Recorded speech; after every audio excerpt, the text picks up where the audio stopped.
Before I start today's episode, I just wanted to provide a short disclaimer that today's episode is very heavily centered around the topic of suicide.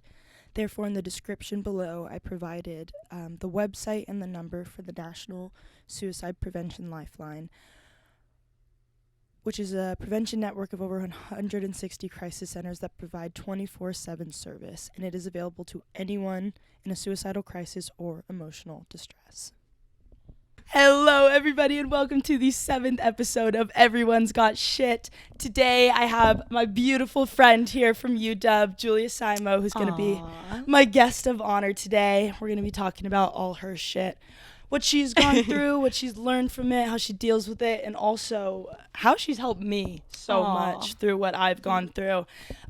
So, without further ado, I say we just dive in.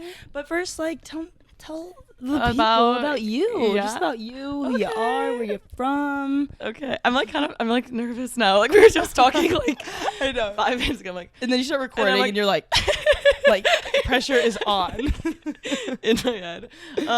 But yeah, so I'm a G5, Go G5. Phi Beta.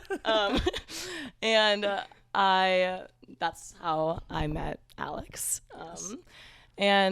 I am studying visual design. She's amazing at it, by the way. I work at a cafe. I'm a barista, trying to get an internship. That's kind of what is revolving around my life right now. Literally. But, I just hear conversations throughout the house. It's like, did you get the internship? If you got a response yet? People are like, yeah. It's like, we're so sorry to inform you, we will not be moving forward. No, I literally when I got that email, I was like, what? Why not me? Why? Why not? You email them back, just like, why? No, what went wrong? Who could be better? No, literally. Yeah. So I'm just trying to land one, but we'll see. You find your place. Yeah, we'll It see. all falls together. Yeah.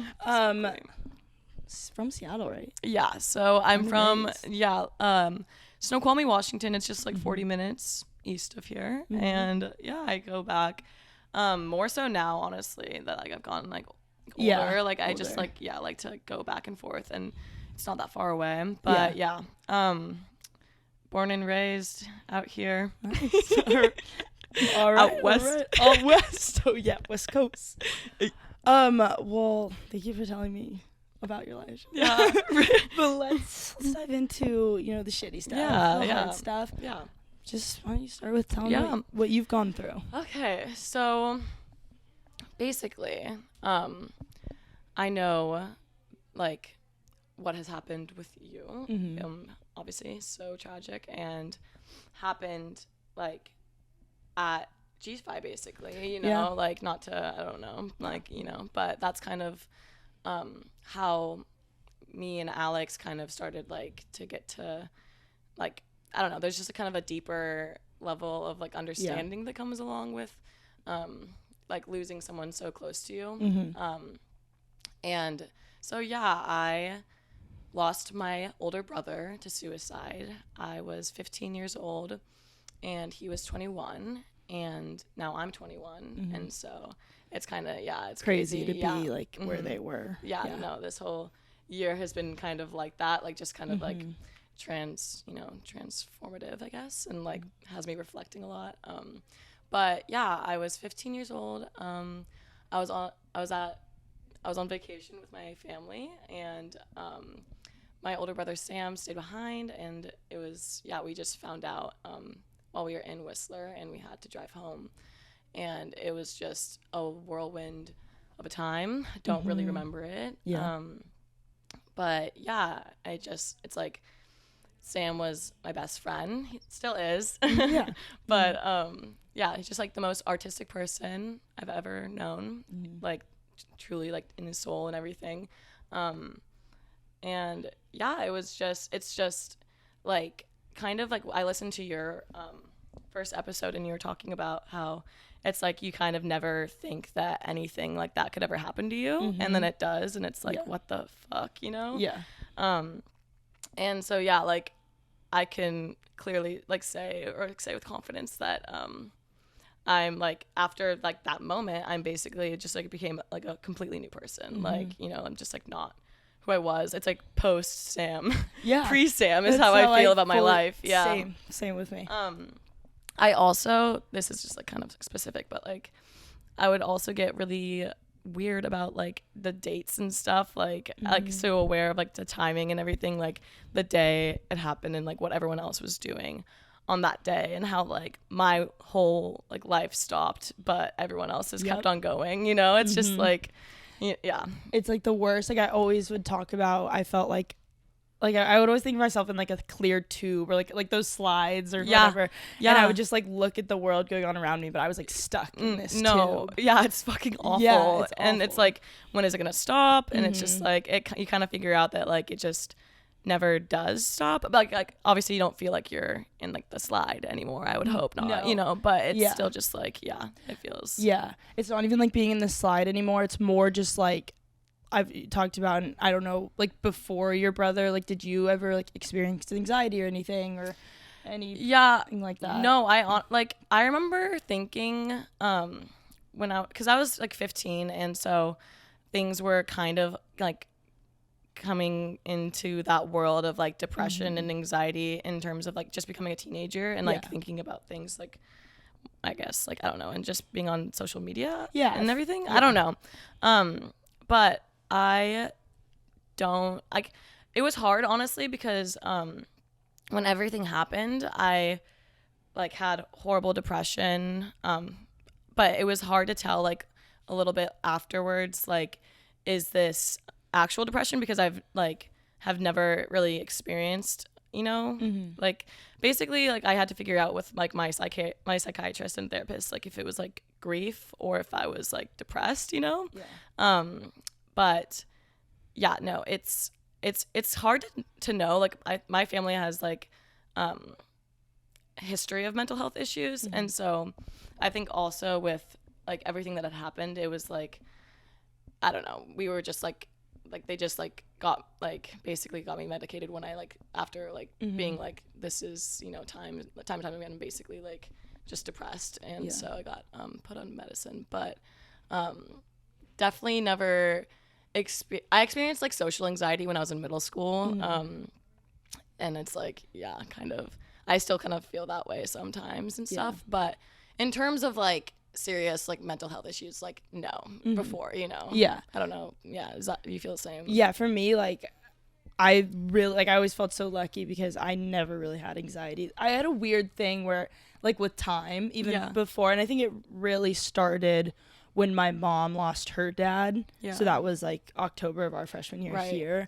And I think I kind of always put myself in her position of like, okay, so she's this age now and she just lost her dad, and I'm seeing how much it's affecting her.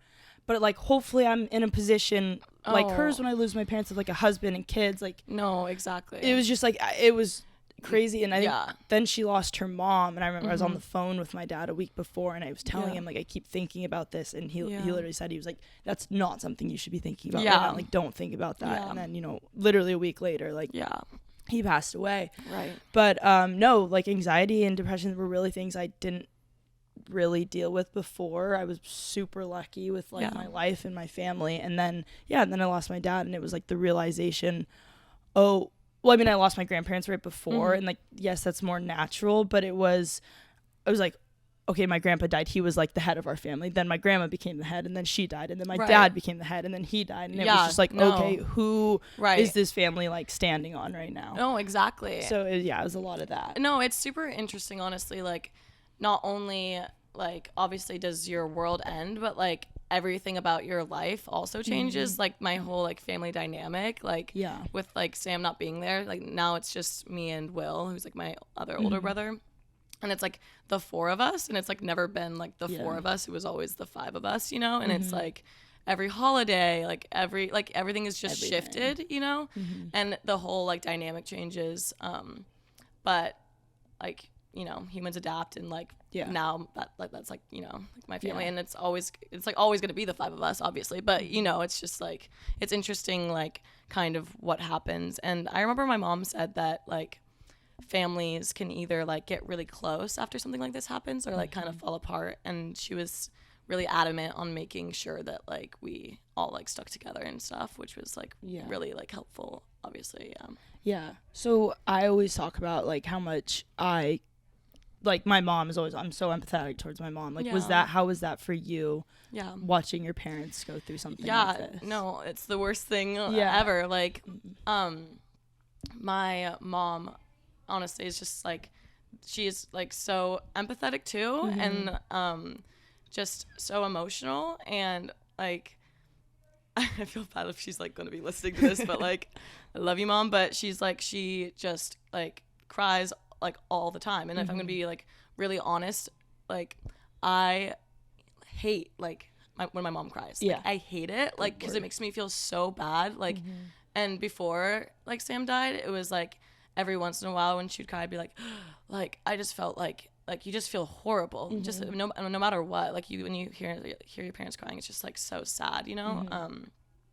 But then after Sam died, it's just I could feel in myself that like when she would start crying about something, like immediately like I would feel angry about it. And I remember thinking like, why am I like so mad at her for being sad? And I think I realized that it was like, it's like a defense mechanism for me, like feeling so horrible that she's so sad, you know, that it's like, make this stop, like stop doing this, like stop crying, like you know. And so I've been kind of like working with that, but I've also just been thinking about like motherhood recently and like what it's like to be a mother. I mean, like I feel like you always hear that you don't know what it's like to have a child until you have your own, and like some sort of like, you know, that bond. Yeah, of course. Yeah.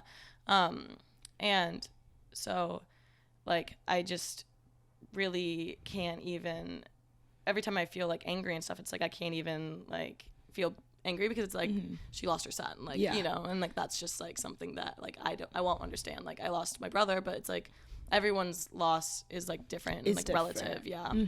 Yeah. Like my mom would always, she and my dad were very different. My dad never thought anything bad was gonna happen versus like my mom was very like hyper aware of, you could get in a car crash, you could like this could happen, like she would always be worried if like I was 16 and going out driving with someone who had just gotten their license, like and I would always be mad. I'm like, we're gonna be fine, like it's gonna be fine. And then like once something actually happened like in my life, or like in all of ours, I was kind of like, oh, like okay, I get like that worry, absolutely, that something horrible could happen, because I don't know, like it's just, I can't imagine like being a mother, like even like your parents lost a son, and like I think for my mom the hardest part was just watching her kids like suffer through it.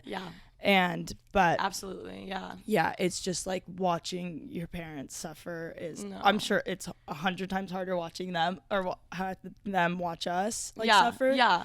But I just like, it's the worst thing in the world. No, absolutely. So like for me, like I always, like my dad, you know, he didn't mean to crash, like it just it happened. And but I would be so angry sometimes. My mom would be pissed, like because you obviously made a stupid mistake. You should have like paid more attention. How was that for you, like the anger part of it, like that's like something I wanted to talk about, because I feel like with suicide there's like a lot of feelings of like shame, and there's a lot of feelings of betrayal, like fuck you, why would this ever happen, like, you know, like you just single-handedly ruined all of our lives, and like you didn't, you know. And like and it's kind of like one of those things where it's like you're really mad and you're really like sad, and it's just like, you know, everything in once. But I and my family is like part of or we were like part of the Catholic Church, and so I grew up Catholic, like not like intensely Catholic or anything, but my mom's side of the family is like Irish Catholic, like kind of like through and through basically. And I know that she really struggled with like having him die by suicide, because it's like a sin essentially, you know. And it's like the whole process of like his burial and his funeral and everything like had this like tint around it where it's like, you know, this isn't gonna be like valued the same as if like he had died, you know, in any other way, essentially. You know what I mean? Yeah.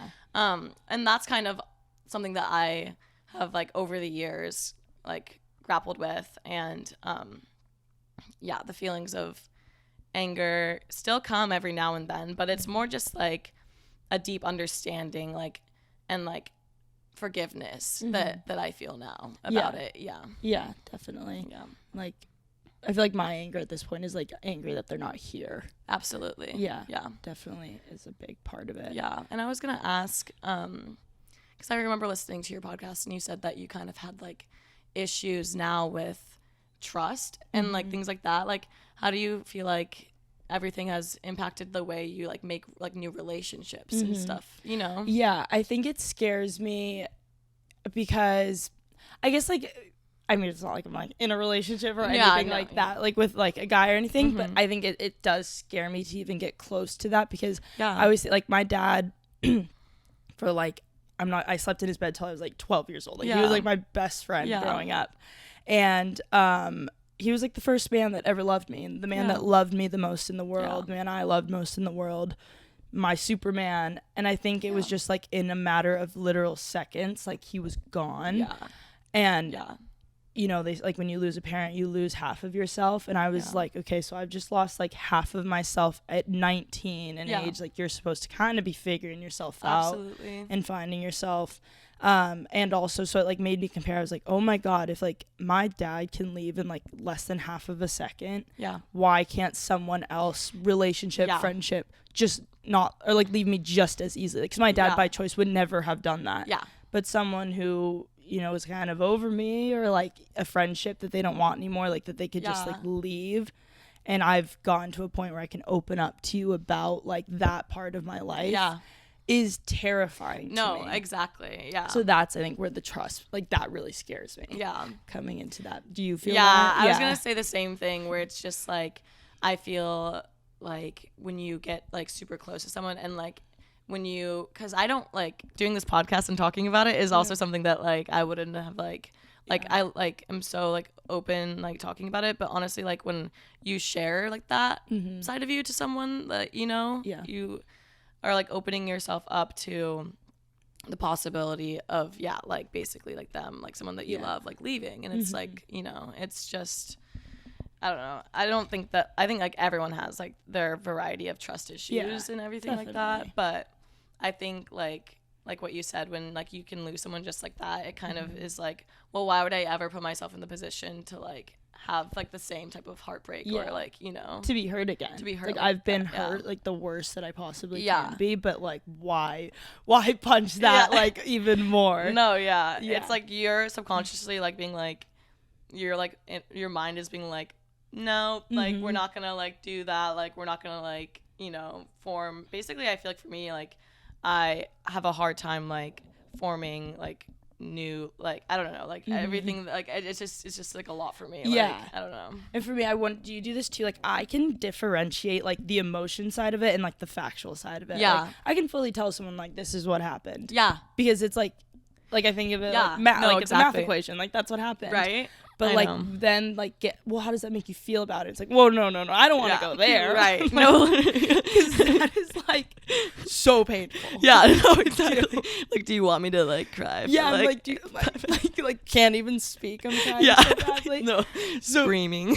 So can you be like, oh yeah, like this is what happened? Definitely now I can. I remember like, cause I was going into my sophomore year of high school, and like, and I was also gonna talk about this too, is like my best friend recently has lost like her mother, and that's been the most horrible thing you could ever experience, obviously, like we're talking about. But I was talking to my mom about how like when you like go through something like this, a lot of the times like people can say things that like instantly like bring it up for you, especially like when it's like so soon and stuff. And so you kind of like are learning this like basically this new language that exists. It's like when anyone ever talks about their brother, right? Yeah. You know, and like it's not anything like wrong. It's like people are just like talking normally like about like their own lives or whatever. Yeah. But it's like they talk about their brother, they talk about suicide, you know, like in high school, like that was a big thing. Like people would like joke about it, and I remember I had a hard time with that. Now I don't as much, but like before it was just like really, really hard for me. And I think that like through that you kind of have to like basically like it like opens up a wound every time someone, you know, or every time you go there in your head, and you have to like figure it out yourself how to like fix it. Like you have to like talk yourself, like being like, you know, like let's say we're all having a conversation, like having like a lot of people over, and someone's like talking about like their brother or something, and it's like and like it's something like as small as that, and you're like, then you're like, oh, like I need to like it lights up, and then you have to calm yourself down. It's like this like kind of like a new relationship forms within yourself where you know, like at least for me, like I've like really like learned how to like, you know, like self like heal, or like, you know what I mean? Like completely. Like I feel like I'm always navigating in my mind, like, you know, someone calls their dad and it's like, okay, just like, right, exactly, you can't like, that's not something you, I mean, you can be upset about it, of course, but like I can't be mad at you for calling your no dad, exactly, you know? and that's the thing, is just like I would never want anyone to like try to, you know, like beat around me, like be like super aware of it. Like I'd rather like that not be the case. I'd rather be complete opposite. Yeah.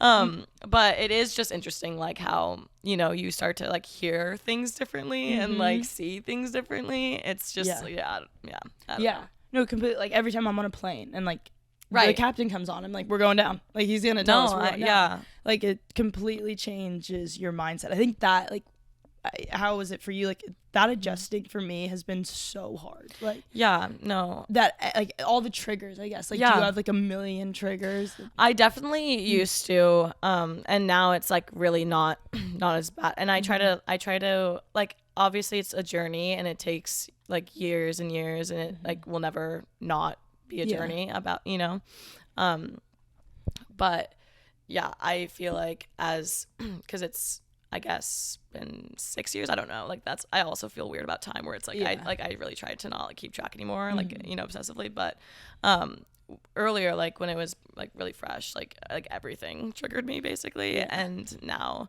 not as much. But yeah, I was when I was like 15 going through it, it's like I felt like so tortured and like alone, and like no one understood me and no one got me. And like as I get older and stuff, it's like death is a part of everyone's life. Like eventually everyone is gonna have to like handle grief in one way or another. And it's kind of like I've been like learning how to not be like, oh, I'm so tortured and I'm so misunderstood, and like this is only like something that's so relative to me, because it's like, I don't know, I feel like when you kind of start to like the word I'm thinking of is like when a dog like licks its wounds or something, like I'm not like like that's the word I'm trying to think of it. Like, all I can visualize it. It's like all I can visualize. No, it's like I'm trying to like stop like being like, oh, I'm so sad, like, you know, and just be like, you know, like grow, like it's a part of like your life. Like, It exactly. just is, and I would rather like, and it's part of like eventually it'll be everyone's life, so it's not like just like unique to me, you know. And exactly. No, I totally get that. Like I hate, and I feel like a lot of it like is in my head of like, oh, I drank too much this night out, or people thinking I'm not doing okay. Like it, like totally. Yeah, different things. Yeah. I feel like, and I just actually we talked about this in a class the other day, and it was the concept of like double consciousness. Yeah. It's like you, like there's one like you like thinking about how you see the world, how you see yourself, but then it's like everyone else around you, how they see you. Yeah, how they perceive you. Yeah. And it's like putting up a front for both. Yeah. And we talked about like the veil of something. I was like, oh my God, like we were talking about, obviously not like death or anything, but I was like, I completely feel that, like that veil of, oh, you know, it's sad, but like, oh, she's the girl who lost her brother to suicide. She's the girl who lost her dad in a plane crash. Did you hear about that? Right. And it's just like, and like people don't think about you as much as you think that they do. Exactly. But it's like I would get so in my head of like, is everyone like looking at me right now. Right. thinking Especially about when it. it's like everything is like just you know fresh. happened. Yeah. Yeah. Exactly. Yeah. So like you are in therapy and everything, right? Like Yeah. I should get back on that. you know, we all have our own journey with it. Yeah. But I was just gonna, because I feel like everyone that I've had on, besides my mom, has like been doing therapy and different things, and I was never against it. I just never felt like I needed it. Like I had a great life, and then doing it. But I just want to ask, like for me, I was like I remember I was like, yeah, I think I should do it. And then I never got on it, and like my body like freaked out. Like I had like a huge rash on my chest. My face broke out. It was like, oh, I'm like really internalizing this. Yeah. For like, did you start it right away? Did you take time? Were you against it? I remember, I basically talked to like this older like grandma type who had like a crazy life and had lost like her siblings to like she had like a lot of siblings, and they like. A lot of them passed away very tragically and stuff. But I remember I started to like ask her questions about her life and like let her speak for the full hour and like kind of just so I didn't have to like talk about like because it's just like really hard and everything. And so after her, I tried to go to a new person, but I don't think I've ever had like the best like therapy experience. I have a lot of friends that like love their therapist, and I've always wanted to have a relationship like that with a therapist, but I don't think that I've ever found something that really works for me, because I remember like I haven't like really, cause also like going to a new therapist is like telling the whole story about your life again, and like you know, and like it's just a lot. But I remember being like, I would get like kind of pissed at like what they would say, like just like it didn't even matter like what they were saying. It was just like you never knew Sam, like how dare you say anything like you know, like anything at all. Like I was just so against it. And like same with like grief groups and stuff like that. So I think there was just a lot of like denial, and it took me a long time to eventually, because I started doing like telehealth, and that was a little bit better for me, like, you know, post-COVID and stuff. But overall, I also remember like when my psychiatrist was putting me on like medicine, he was like medicine works, but talk therapy is better. And I would be like, no. That's great. Like, I was like, well, just like give me the medicine and it'll fix the chemicals in my brain, and then it'll be okay.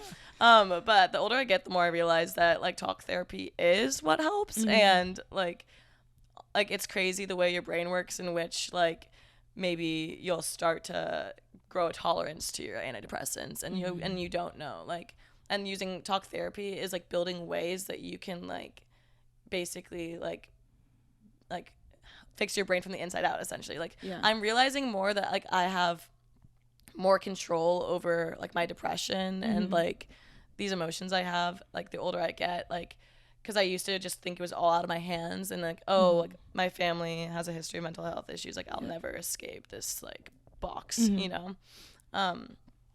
But like I've been doing a lot of more reading about it, and I just feel like I've been trying to get like a more mature like idea of it, you know, by like being able to be like, oh, talk therapy does help, like talking does help, or, you know, forming tools to help understand your brain, like it does help, like it's not, you know, like, I don't know. No, I get that. Like I like understanding it too, like when you talk about reading, like I just read this book called Good Morning Monster, and it was this therapist wrote it about 5 of her most heroic like therapy stories, and these, I mean, what they'd gone through was insane, like left by their father at 9, had to raise the kids, and like all of these things. And like it's obviously like a really quick like snippet of their therapy journey, not the whole thing, but then you just like see like they walk in day 1, will not talk about it. They're like so they don't like, even still, like they won't, like I remember one of them couldn't see their dad as like a bad person for what he'd done, like they would defend him constantly, and then they go through this journey, and like it's almost like I would see it as literally like this, like your brain like expanding or like opening absolutely up, kind of. And so like being able to see it that way, like your brain is literally like changing. I remember my therapist telling me, like, she's like, you process grief and trauma very differently, like your brain literally does it differently to like I don't know, protect you or whatever Yeah. it is. And like, so she's like, through certain things we'll do, like certain therapies, it allows your brain to like process it the Yeah. way that it was supposed to, and it'll help you like heal. And Yeah. like, it's like a key to a lock and like open Right. things No, up. I love that. Yeah. I also was reading a book that kind of speaks about like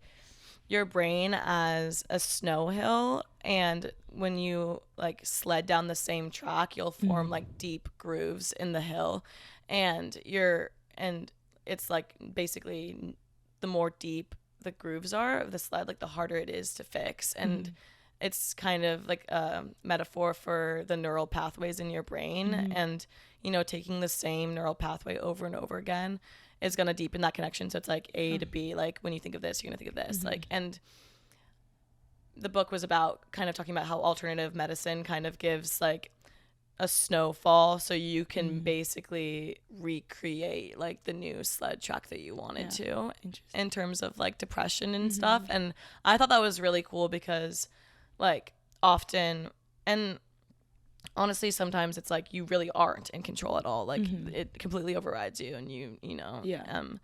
But when I do feel like I have a better, like some days are better than most, and I feel like today I'm going to try to form a new path with the sled, and like I'll try to ride that path over and over again, so it deepens and it's like a happy path. Or you know, like like doing things differently, definitely. For you, going back to like the beginning of it and like finding out, what was that like first, I don't know, week, month like for you? Well, it was crazy because we were, like I said, in Canada, so we had to drive home, and it's just like all like so unreal, like, you know. And we got home, and it was like the police department, and like everything was going on. It was crazy. I feel so grateful that like our community, I have a really great like support. We had a really great support system, and we still do. It's so sweet. Like everyone just flooded our house and like didn't leave. They would like do like everything, like for me, like do my like clean my room and like organize and like just bring food. And I'm like, I couldn't be more grateful for that. And even like every year still, well, like on Sam's birthday or the day that he passed away, we'll get like texts with everyone like that has like a candle like lit like for Sam and stuff, and it's just like, It's amazing. Yeah, no, it is amazing. And so I feel really fortunate to have like a big nest of people that like really, you know, were there for us. But it is interesting, like just kind of when people start to just go back to their own lives, it's like, you know, and it's when like the music stops. It's like, you know, it's just inevitable. But I remember like feeling like that pulling away feeling and being like, now I'm like, it's just us four in this house, and I'm like so sad and like alone and scared feeling, you know. It was that weird like in between of like, I really want you all here, but I also really don't want you all here, and I don't want to be here at all. Exactly. So I get that. Like, I mean, community is amazing. Like, I've talked about that probably every episode. Like, all the help that we've had and what a difference that makes. With that, does that make you like, even when just like when someone loses someone, I know your answer's gonna be yes because how much you helped me, but like do you feel like, I don't know if responsibility is the right word, to like help someone because you on a deeper like connection, oh my god, I know a glimpse of the pain they're going through. It's like less of a responsibility feeling and more just like, in like what's the word, like I just need it's to, just like innate, like I have to help it's you. innate. And I would say like that's kind of one of the most beautiful parts of grief, I think, is the fact that grief itself, I think I was listening to a show with Andrew Garfield, and he was talking about losing his mother, and he said that like grieving is like love in its purest form, and I just think that's so true. It's like it's the closest thing, it's like so profound and so painful, but it's the closest thing to like love, like the truest form of love I've ever felt, you know, because it's just like you know. And so when people in my life like lose people and stuff, it's like I just feel for them. I feel, and like everyone's situation's different and stuff. And I never want to project my, story or onto other people. But definitely, like, I think for me, I remember feeling like no one in my life has, like, none of my friends or peers have lost someone. Yeah. And so, like, I feel like I'm living in hell, and like no one, and even though I'm so thankful that they're here for me, like no one has felt this, or at least in my friend group and stuff. And so I think that when someone close to me like loses someone, it's kind of just like instantly, like, and it feels good to know that like you can be there for people, and like it's like I obviously never wanted this to happen, but this is like what is what is happening now. I don't know about you, it's kind of random, but I also hate when people say like, oh, everything happens for a reason. Has anyone ever, do you, like, for me, I hate that, because it's like that wasn't meant to happen. Like I didn't like, I think that things happen and you choose how you want to react to it. I don't think like Sam died for any reason, other than like now this is what I have from it and this is what I'm going to take. And like now, at least for me, like I feel like I want to go into like helping people like as a future goal. Like his like impact on me is like he impacts everything I do. Sam does. And like in my future and my goals and like what I want to do, like what feels best for me is like helping people honestly through things like this. And so it has impacted me that way. I know. I feel like when you say like everything happens for a reason, I feel like I did that a lot before I lost my dad, because it was so easy to. Absolutely. I didn't get into USC. It happened for a reason. And like, okay, maybe with little things like that, sure. Like I'm so happy I'm here and I've had the experiences here that I've had. But like I think it was so hard after that for like, oh, this happened for a reason. Like no, it's like no, it fucking didn't. Yeah, no, it fucking didn't. Like it was an accident and it was horrible. And now like I don't have a dad. You don't have a brother. Like everyone in our lives is missing someone. The whole everything happens for a reason. I mean, I think that there's like, I believe in like the butterfly effect in certain things. Too, like you meet certain people for a reason. Absolutely. Me too. And like I feel like the universe also like has a way. And like I feel like often like are you like a spiritual person? Like do you feel like, I feel like a correlation to spiritual happenings and my brother not being here is like so high. Like I feel like a lot of the times like I feel Sam's presence or like things, and I am kind of just like a strong believer that he is like my angel or like my spirit guide. Like it sounds like so like ridiculous, but like I just like feel him a lot, and it's like no, I absolutely believe that stuff. My mom really believes that stuff, and so she saw a medium. Really? Like April of last year. And I mean, it was so legit. This woman was like, I don't want to know anything about it. Like, don't tell me anything. And she just started talking. My mom was like, she just said things that like, there's just no way that she could know. But then like my mom would ask about me and like, is Joe saying anything about Alex? Like she's my youngest and everything.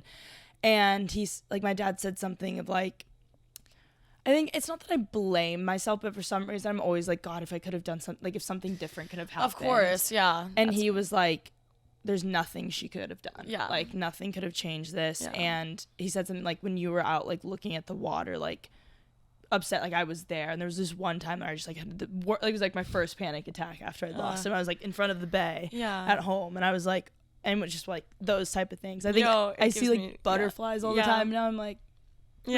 Like, I don't know. Why not believe it? Like, it's all of God. No, absolutely. I think like whatever you choose to believe in, whatever like feels right for you is what's true, like is what's real. And I don't know, like I choose to believe that Sam's spirit and soul like guides me, but it's also like floating through the cosmos as well, like experiencing beautiful things. Like I know, I like to believe that like him, my like they're playing golf, and they're playing baseball and doing everything, but they're also here with us, around. It's like, and it's the one thing you want so badly, like before, it would be like, I really want a new pair of shoes. I really want one. It's like the innermost desire I have is for like Sam to walk back in this room. Oh my God. Do you ever like feel that? Like I have like, you probably do too, like see it in my head because my dad would walk through the garage door every day and like after work and start dinner. Like, I'm like, that is what I want. Yeah. It's not like I want to go on vacation again with him or whatever. Like, but no, it's like the simple thing. It's like just come back. Yeah. No, yeah. And sometimes I'll see people that look a lot like Sam and I'm like, oh my God, like, you know what I mean? It's like the weirdest feeling. You're like, you know, and it's like it's so crazy. But I also am kind of a strong believer that like I'll reunite with him eventually, you know? Yeah.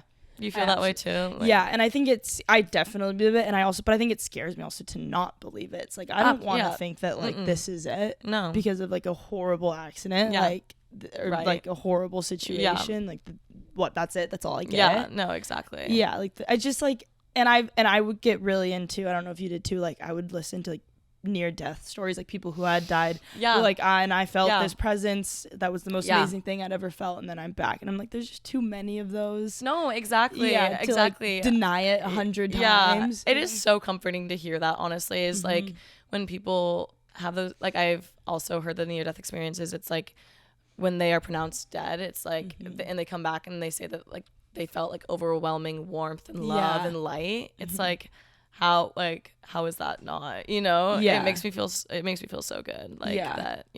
Because I think what scares me is like thinking about those final moments of their life, like how scared they were, or you know, it's so different for your brother. Like I'm always like, did my dad know? Did he have enough time to know? Like, so I always think about that. So then to hear like that there's this warmth or something afterwards, it's just like, oh, no, like, no, exactly. Thank God. No, exactly. Yeah.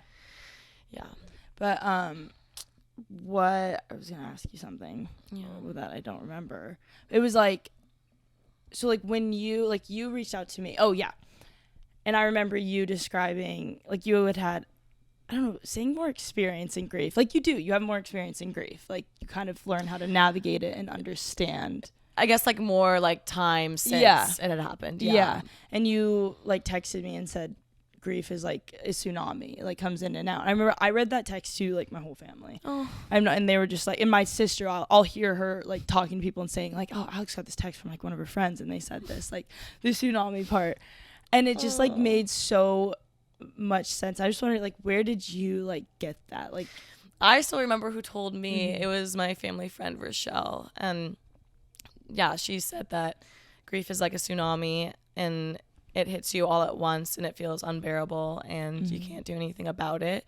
And then afterwards it's like you start to feel like a calm or whatever, but then there's like the aftershocks and they're right after the tsunami, they're intense and like, you know, and you'll go right back into it and over again. But then as life goes on, like there'll be like less and less, and then even like then there'll be another huge one like out of the blue. It's just kind of like it's but then the fewer and farther in between, but it will still continue on. And I kind of just feel that way, that it's like it's never easier, it's just like more manageable, you know, like you just have the tools to understand, but it'll never be like, you know, like I feel like I used to think that like it'll just become like better, you know. It's like it never becomes better. Like it doesn't, you know. It'll never be okay. But it just becomes like you have the tools to navigate, you know. When you like feel those like aftershocks coming on, how do you personally kind of handle that? I just let them like hit and like let myself like be with it, and you know, because even when something like that is happening, I kind of feel like, well, bringing it back to like this is like just a feeling of like love at, you know, at its core. And so it's so horrible, and like honestly, like I would get really horrible like intrusive thoughts too about it, like you know, and like that's like kind of the worst, because it's like I would have like no like control over like seeing like things, you know. Do you know what I mean? Exactly. Like, you know, and it's like horrible, you know. It's like the darkest feelings ever. And I just like, I don't know, I love looking back at photos of my brother and I, and like looking back at memories and videos and things like that, and I let myself like really feel it. He's a big music guy, and he still has all of his playlists on Spotify that he created. Yeah, and so I love listening to those. Wait, that's amazing. I didn't know that. Yeah, I know, it was so fucked up, honestly. They like deleted his name because like on Facebook it's like in memorial of like Sam Simo, it's like no longer his like profile. Yeah. And so they took off his name, so now it's just a bunch of random numbers. And I remember being like, okay, fuck that. Yeah, fuck that. What the hell? It's like user 12287. I'm like, that's Sam. Like what? Yeah, that's Sam. You know what? Even more user unique. 12877. Yeah. If you want to listen, go to user 12. You know, there you go. Wait, that makes me happy to hear. Like, because for in the beginning, like for me, it could be really hard for me to look at photos of my dad or me with him, because it's just like an initial feeling of like, it's not for me. It's not just like looking at a picture of my dad and being like, I love that picture of me and my dad, or I love that memory. For me, the initial thought is like, oh, I really miss him. I can never have that again. What I would give to go back to that moment. Right. So like, did it take you time to get there? Absolutely. Yeah.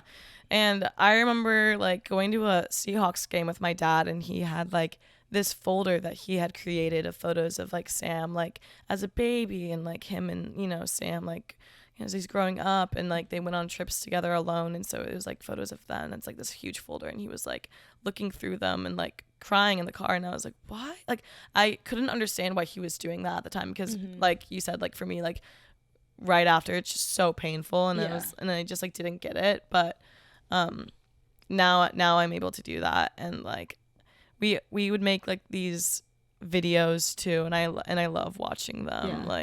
Because it's just more like now it feels to me like years later, it's like I just feel so lucky to have been able to like experience like life with him, basically. Yeah. Did you my therapist would always tell me, she like warned me, almost be like a lot of people say the second year is worse than the first, because like that shock barrier is worn off, and like all of a sudden I don't know, it's like you're not having that shock, but then you have to go through all of the same experiences again.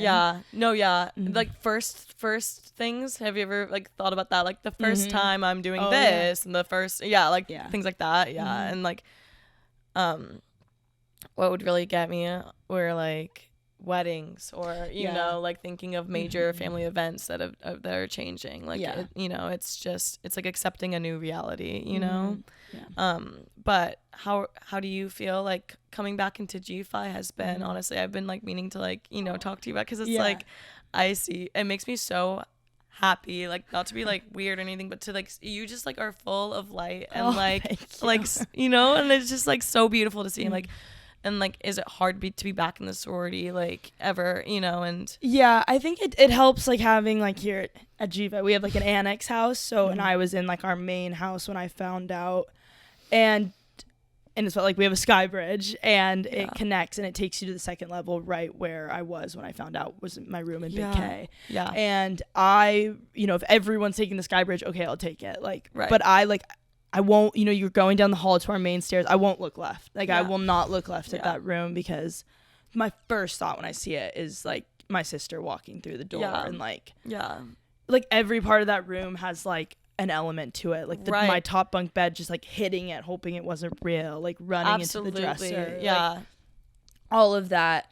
I think so like being in like a little bit of a separate home has helped, but there's definitely, even being in our formal like living room, like I had to sit there and wait for a ride to pick us up, but just like thought about like thought about nothing, honestly. I feel like I didn't have a thought in my head when I found out. But I think it's actually been great, because like I'm with everyone again.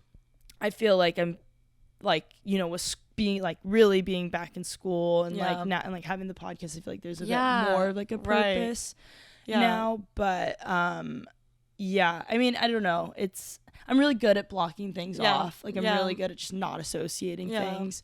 I mean, I don't know if you are too, like I'll just be like I don't know, under it for sure. Where you're like, I could fall into that hole right now, but I'm not gonna. But like I'm not gonna. Like, I'm just trying to like, honestly trying to like look at like, okay, that room is just a room. Like the dining room's just the dining room. No, but that's intensely hard. It's really hard. Even like we went to my really good family friend Jane, who was on the last episode. We went to their, house. Yeah. And it took me a couple months, even when I came back last year. Yeah. After finding out, to go back to her house because no, it's exactly, it was horrible. Right. Yeah. Yeah. So no, yeah, for me, like my brother's room is separated from our house. It's my room now, but it's like it's the garage in his room and my house and stuff, and that's where he had died, in his room. And so when I started living there, my parents were like really worried because it's like I also believe that like spaces like, are really like a hard thing. They hold so much feeling and association and stuff. But I personally I really enjoyed being in his room for that reason almost, which is like, I don't know, sounds like, but I don't care what it sounds like because this is truth. Yeah, like that's just like how I liked being there. And I think that like I felt like his creative energy and everything and was just, and I think like that's how I felt. But it's like it's so interesting. Yeah, like when we went back to Whistler for winter, weekend, I was like, this is so like, it was like really hard, honestly, to be back there. Yeah, because it was like our family vacation spot too, and so it's just like, this is where my life ended, because that's where I was when I heard, and it's just like, and so, but I feel like maybe if I was at home, like this, it's like you always know exactly where you were when you found out, or like and it's just hellish. It's like you never forget that moment. That's interesting that like you enjoy being, I mean, that's amazing. It's different for everyone. It's different for everyone. I feel like it's so like, for me, it's like every time I pass that airport like that he was flying at, I don't look at the sign. It's like Hawthorne Airport in LA, and I mean, it's so different, like an airport versus like their bedroom where like their creative stuff is. But I kind of get that in a way because like my dad loved flying, and people have asked like, would you take it away? And I'm like, no, because like he loved it, and it like, that's taking away a part of him. Absolutely. Yeah, so it's like I wouldn't change that part of him. No, that's what made him him. But I don't know, it's just, it is interesting how everyone like I know deals with it. I know. And I was gonna say it must be like hard to be back in G5 for that reason, but I'm just like I'm just like, proud of you and like happy that like you're able to be here, and like and I don't know, like, because it's just really fucking hard. No, it's really hard. And I feel like it's sometimes hard, and I'm so thankful like I have you for this, but like to be, I think that's why it was so easy to be at home, because everyone I was surrounding myself was also going through it, right? And then being in an environment, like I love being here and with everyone, but sometimes it's hard. It's like, and I talked about on the last episode, I'm sure you feel this way too, like you kind of don't know what goes on inside my head. Like I'll be laying in bed and all of a sudden I'm just like, whoa, like horrible thoughts. No, I know. And honestly, I feel like I haven't found out how to handle that yet. Personally, I mean, do you ever like no, I don't think so. But I feel like for the same reason that I like go like home a lot or love, I don't know, I just feel like I love being around people also that knew Sam, and like, and probably for you, like knew your father and your grandma and grandpa, but it also doesn't have to be like that. It's more just like, I don't know. It's, it's like it's a deeper connection. I love like hearing from people in different parts of their lives, like college friends, and like they kind of like, I knew so many of his friends were like people coming out of the woodworks, because they want to talk about him. Like I've really loved that too. I wonder, because like you have another brother, did he deal with it like very differently from you? Absolutely. Yeah, he definitely did. And honestly, like we both like never really connected in the way that we grieved, which is like fine. It is what it is, but it was just very different for him than it was for me. I don't know about for your siblings. I feel like we all do it pretty differently. Yeah, like independent. Yeah, it's like Yeah. It's just like a whole It's hard. I feel like I find myself, and it's no right to be angry just because like they're so much older. So like he did get like a lot more of their life. Yeah, no, and, it's and super, your brother's older too. Yeah, the other one, yeah, it's super. It's so those feelings are so weird. It's like you just like have like these weird like jealousies or like anger and it's like so, and you feel like bad for feeling those ways, but it's just the truth. Like that's just how you feel. You know, it's just like I'm like, Dad got to help you with your taxes. Yeah, I'm like stuck figuring this out. No, absolutely, because like, you're like the baby of the family. Like a lot. So yeah, it's hard. Yeah, for sure. Yeah. I just want to ask, like, because I feel like suicide is such it's like a different level of grief. You know, but like I do know some other people who have like had to experience this type of grief. Like, what advice would you give for people? I feel like it's hard. Like it's so different for everyone. There's a lot of things that I like just don't have answers to, you know, and I think everyone's, you know, situation is so unique, but I think that a lot of commonalities is like feeling like for me, I also had to like, I really worked through being like, could I have done something? You know, like, could I have, like, cause I remember that summer also, like, we were getting like super close, especially that summer, like, because we were just like more open and like becoming more mature and like having a more nuanced sense of humor and like everything. And we started having like kind of deeper conversations and stuff. And of course it's like, well, like, you know, what could I have like said or done? And I think that's like a big thing with suicide is like what, you know, and it's at the end of the day, it's like they were battling so hard. At least I know for Sam, like we were able to like have his journal and stuff, and we know that this wasn't like this is like something that Sam had been dealing with for a long time, and usually that's the case. It's been like a long battle, and for me, something that I look to is like what you were saying about like the feeling that they don't have to suffer like anymore. Like they like, at least for Sam, it's just like I know that like he battled every day, you know.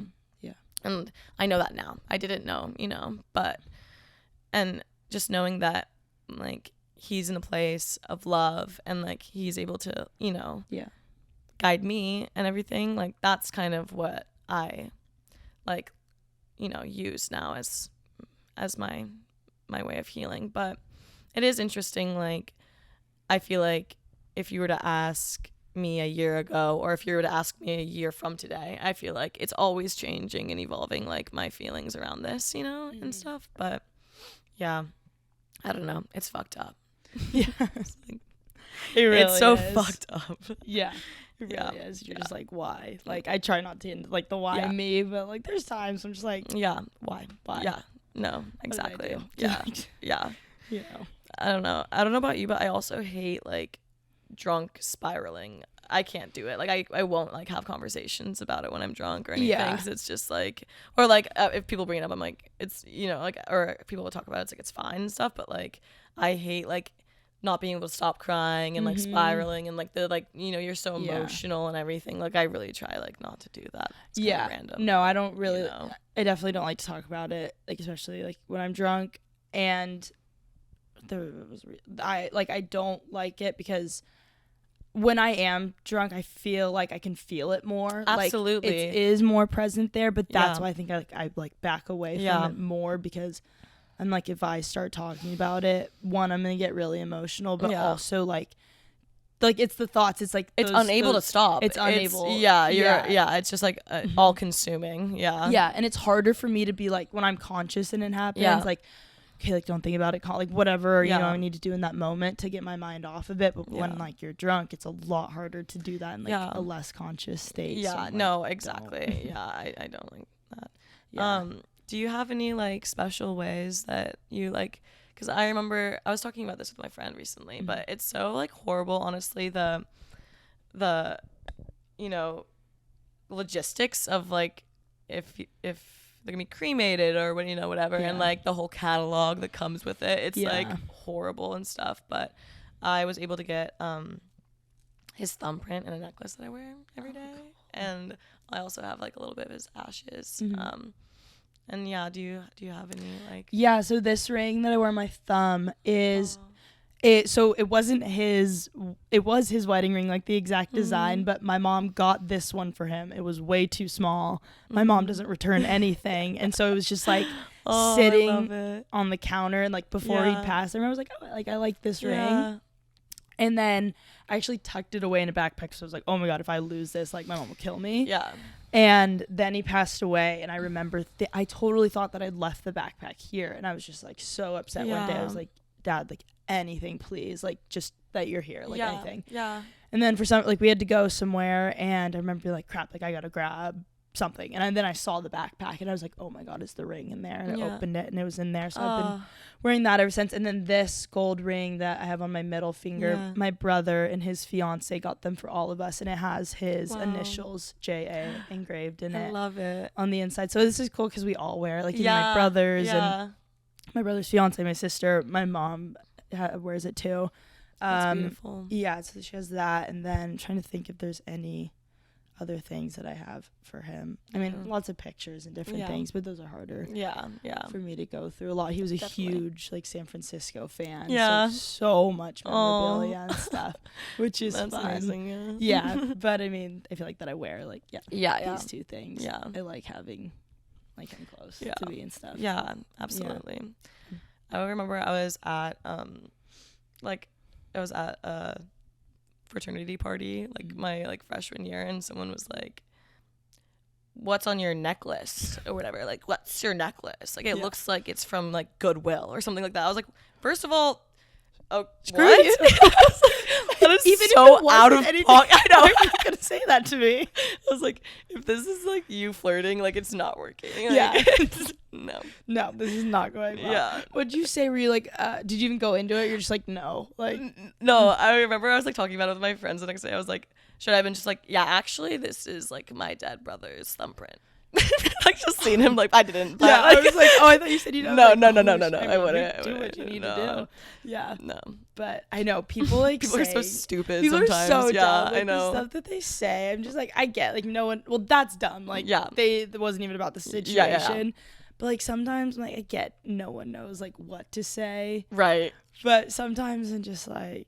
I've had people say things or like just fully bring it up to me, be like, oh my god, they told me that this happened. I'm like, we are at dinner. I am on like my third glass of wine, and I don't want to talk about this. No, that's also something that I realize is like a lot of people like it's more of like about them than it is about you, you know. And it's like I feel like if I tell like her this, then like, you know, and then like that's fine. Honestly, I've come to the like point where I'm like, because like sometimes I'll run into his friends now, Sam's friends, and I love running into them, you know? But like it is just hard sometimes, like being like, oh, like me and Sam did this. It's like, you know, it's like very much so like, oh my gosh, like it feels like sometimes people don't understand like the implications of like how they're speaking, you know, like or like what's happening to me when you're saying this, you know. But it is what it is. Like I kind of I think that if people can grieve Sam like through me, then that's also like you know, exactly amazing. My therapist, she would always call it like trauma dumping, like no one should ever like dump on you. But if like you want, like they could say like you know, I loved your brother, I loved your dad, like, miss him, you know. But like them being like I just miss him so much, and like, it's so hard for me. I'm just like yes, I know. You know, like, no, for real. No, I know. Yeah, but it's like hard. I always try to give people the benefit of the doubt. I'm just like, you know, because I was thinking about myself like before it. I'm like I wouldn't know what to do. Like no, exactly. Yeah. And I kind of have like grace through that too. Like it's like so awkward and painful or it was so awkward and painful. Like the funeral and the service, it's just like people don't know what to say. I don't know what to say back, you know. And it's just like this. What was, because for us, like it was COVID, so we couldn't do our memorial until a year later, and it kind of so hard. It was like, so like that made things like extra weird because it was like a further separation from reality. And then like we kind of made the memorial, we combined my grandma's and my dad's and like kind of tried to make it more a celebration. But like I'm like, for you, like was it closer to his death, like pretty soon after? Yeah, it was 7 days after. Okay, Yeah, very it was like put close. together. Yeah, and with the service, it's like I don't remember. Like I like spoke and everything, and I don't remember it. I don't really remember like everything about it is so blurry because it was like such a whirlwind and everything. But I did find out recently that the whole funeral is like on YouTube, and like What? yeah, and I was like going because I don't know, it was just like live streamed or something, and I found it recently, and I was like, what the fuck? Yeah. Like I've just like never, because like after it's just like such a your brain is like like that never happened basically. You like but yeah, his service was we had like, and this is something that I've been wanting to do recently is a lot of his friends, because he was a photographer and has like huge collection of photos, and he has an Instagram right now that's like public and everything, but he had like he was like a big like he would delete his Instagram if he didn't like, he was like so impulsive. He was like, man, like I want a whole new Instagram, like I want to do this and this, and so my mom would always be so pissed because it's like he'd delete like his Instagram and like all of his photos would like be deleted, but obviously he has like hard drives and hard drives and hard drives, and it's like I know that there's so many special photographs and memories in there in his hard drives,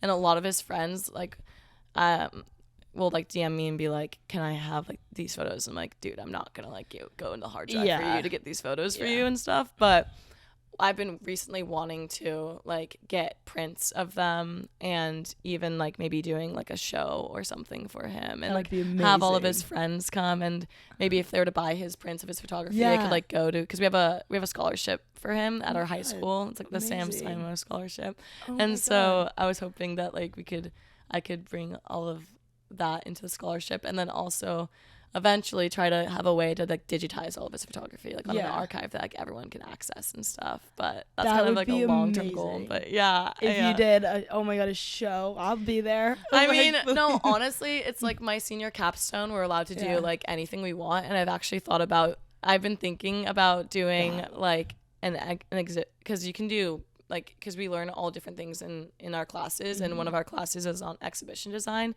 that I'll be taking my senior year. And I'm already like thinking about how I could do a show that like has like Sam's like photos like broadcast like on like walls, and like ways to interact with like his art and everything like that, and have it be a show that happens like sometime next year. So I'll let you know, girl. That seriously sounds so, I mean, I'm like picturing in my head, I'm like, what could this look like? I know it feels like it's scary to do something like that, because it's like I don't want to fuck it up, but I also am kind of just like, I feel like anything that's an attempt is incredible. And I mean, I've seen so much of your stuff, and like it's amazing. Then there's no way it would not be good, I'm sure. But it's also an excuse to like get all of his friends in one room so I can like hang out with them. Like I literally love them so much. Yes, I know. I love being around like the people that knew them the best. Yeah, it's so cool. No, it's so comforting. I actually ran into two of his close friends last night at a club. Oh, really? Yeah. And I like sent a photo to Girls? my mom. No. Yeah. No, it's actually Finn's. Obviously. Dumb mistake. No, it was so sweet. I was like, it's so cute. Yeah. Yeah, that's amazing. But yeah. Oh, Julia, this has been amazing. Oh, this has been such a fun episode. Yeah. I know. Time flies. How long has it been? Let's see how long. An hour and 7. 8 Oh hour my and hour. gosh. 8. Isn't that insane? Like, that's crazy. I'll look and I'm like, people be like, sometimes these are like an hour and 40 minutes. Like, I'm like, I'm not gonna stop someone and talk. Like, I love, like, then don't listen. Yeah, just don't listen. Yeah, exactly. No, this has been so fun. Yeah, and thanks for like letting me speak about this. And like, of course. when I heard about this podcast, I was like, this is so cool, because like I feel uncomfortable that other people feel uncomfortable when I'm talking about this, and so having something like this where it's just like we're talking about it, and it's just so nice, honestly. I think, and also so casually. It's like, wow, they can just have a full conversation about like that's something that I want like people to like know. I think it's like different for everyone, but like I personally like love to like talk about it and like be open about it, and so I'm so thankful. Exactly. I'm thankful for you, and seriously everything you've done for me, you've said to me. I like those things go so far. Oh, well, you're so strong. Oh, So thank beautiful. you. So are you. Big hug. Anything else you want to say? No, I think that's all good. We're good. Yeah. All right. Well, I'm so excited for everyone to hear this episode. Me too. Episode 7, which is lucky number crazy. 7. No, lucky number 7. I hope everyone enjoyed it, and I'll catch y'all next time. I have another great guest lined up, which will be so fun. I'll tell you after we end. And yes, I hope everyone has an amazing day. Yes, absolutely. Yes. All right. Thank you so Bye. much. Catch y'all next time.